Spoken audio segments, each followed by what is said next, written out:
Unfortunately, we're going to have to jump from nice guys to not so nice guys, because you know what time it is? If it's my favorite part of the show, that means it's the Police Blotter.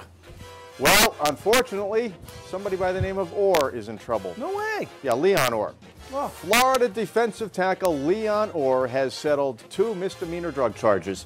He has received a deferred prosecution deal, and he must pay $50 in court costs and either an additional $150 fine or a whopping 12.5 hours of community service. Wow. Unbelievable. Wow. He was cited earlier this month after a University Police Department officer searched his dorm and found marijuana, a marijuana pipe, and rolling papers on his desk and bedside table. Orr did admit to owning the drug, pipe, and papers, and he was charged with possession of marijuana under 20 grams and possession of drug paraphernalia, both misdemeanors. Now, Orr's arrest was the 9th involving a Florida player since Coach Will Muschamp was hired a year ago, and the 6th involving marijuana. All 6 cases ended with deferred prosecution.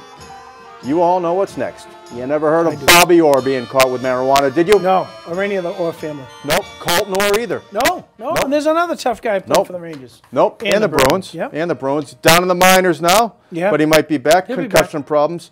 All right. Las Vegas. The $40,000 bail that a Dallas Mavericks assistant coach posted can be used to clear up a Las Vegas casino debt that led to his arrest in Los Angeles County. Darrell Armstrong can direct that the money be used to satisfy $37,500 in casino markers, or IOUs, claimed by Harrah's Las Vegas Hotel and Casino. Now, Armstrong has been named in a felony warrant, and it stems from allegations he failed to repay 4 markers he obtained over the summer at Harrah's. And unpaid markers in Nevada are like bad checks in other states. So he was arrested recently after he was identified in a vehicle that was stopped for a traffic violation, freed on bail. He won't have to appear in person in court, but he's still going to have to hopefully settle these debts. So that's a Dallas Mavericks assistant coach. You don't hear of Jeff Huda or Doug Huda or Jeff Ward or even any Bruins assistant coaches screwing casinos, do you? No. Just doesn't happen. No. Who's the other? Doug Jarvis. Not doing it. Not down in Connecticut screwing Fox with Dizzy. No, they're not. They're too busy bringing a winner home. All right. From the world of soccer, Monterrey, Mexico. Police in northern Mexico have arrested and suspended, or has been suspended anyway, First Division soccer goalie Omar El Gato Ortiz for alleged participation in a kidnapping ring.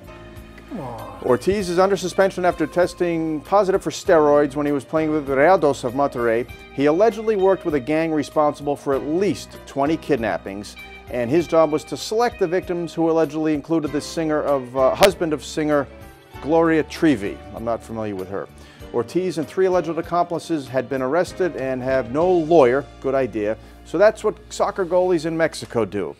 Well, folks, would you rather have Tim Thomas snubbing Obama or having him out kidnapping people? I ask you that. And I don't know what good a lawyer does in Mexico anyway, but that's beside the point. No. Now from the world of football in Chicago, former Bears wide receiver Sam Hurd. What's happening back there? He's making saves. Nice save. Nice save. Former Bears wide receiver Sam Hurd was indicted recently on federal drug conspiracy and possession charges after he and another man were accused of trying to establish a drug dealing network. Hurd is out on $100,000 bail. He was charged with cocaine possession, conspiracy to possess cocaine. He had been arrested last month after he was seen outside a Chicago steakhouse after authorities said he agreed to buy 1 kilogram of cocaine from an undercover agent. The Bears cut him 2 days after his arrest. Hurd told an agent that he was a co-conspirator in a case doing a majority of the deals, but he was the one focusing on higher-end deals. He agreed to pay $25,000 for each kilogram of cocaine and $450 a pound for marijuana, according to the charges. Then he could pay for 1 kilo of cocaine, about 2.2 pounds, after he would get out of practice. He walked out of the restaurant with the package and was arrested. So this is what happens when Ditka's not in charge, huh, my friends? You know it. You know, you didn't see that when Ditka was there, did you? No. I don't remember Patrick Kane or Jack O'Callahan doing any of this playing for the Blackhawks. For that matter, any of the Hurricanes. No. None of them. New Orleans, Virginia Tech has sent kicker Tyler Weiss home for a curfew violation in New Orleans, where the Hokies had been preparing to meet Michigan in the Sugar Bowl. Right. Virginia Tech spokesman Brian Johnston says Weiss was booked on a bus to Roanoke, Virginia, after he failed to be present for a 1 a.m. bed check. Now, Weiss had been elevated from a backup role when starting kicker Cody Jornell was arrested for his alleged involvement in a home invasion. Where does this end? Sounds like a pipeline to Cincinnati, doesn't it? So Tech goes into the Super Bowl with one kicker with any kind of experience. That was a kickoff specialist, Justin Meyer. He only had 2 field goal attempts this year and missed them both. So the Hokies, folks, would eventually lose to Michigan by 3 points. A field goal. This kid missed 4 out of 5, missing a 39-yarder. And who knows what would have happened if the first 2 kickers hadn't been suspended for curfew violations and home invasion problems.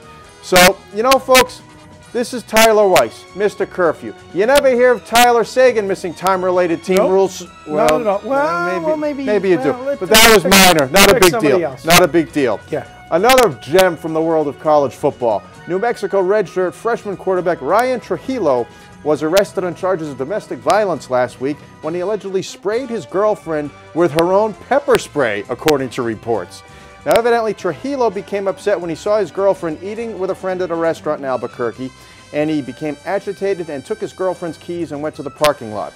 The girlfriend asked for the keys back, but Trujillo, who was the 2010-11 Gatorade Player of the Year in New Mexico, refused. He then sprayed her, but told police officers it was an accident. Oh, he didn't know which end he was holding. No.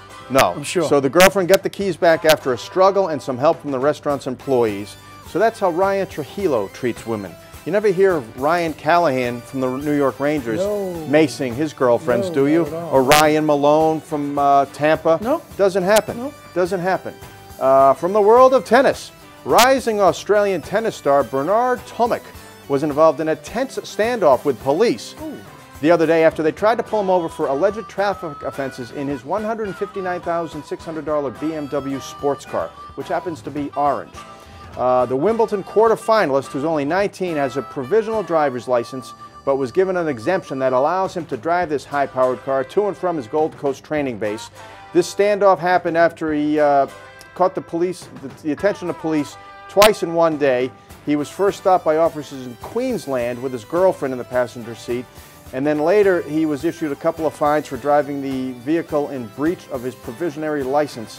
And he allegedly failed to stop during a third approach to pull over and was followed home by a patrol car. He then locked himself in his house, refused to talk with anyone, but he did come out to talk to reporters. Now I ask you, why wouldn't the cops just go with the reporters? Dress him up, put a press hat. So he says that they've given me 3 tickets and one officer feels like he wants to get me, and it's not a good feeling. It's all happened on Australia Day when I am trying to have fun with my mates. Oh, yeah. And officers also got involved in an angry confrontation with his father, and the father accused the authorities of being un-Australian in pursuit of their son. And then his lawyer, who's a former Gold Coast mayor, went to the house to counsel the young tennis star. So this is just unbelievable. And this is how Bernard Tomic adds. I bet Joe Micheletti's former teammate Bernie Federko never did this, did he? So that, my folks, is the police blotter, and it never ends with these young kids and the trouble they get into. Once again, we'll make the point. They just don't get it. They don't get it.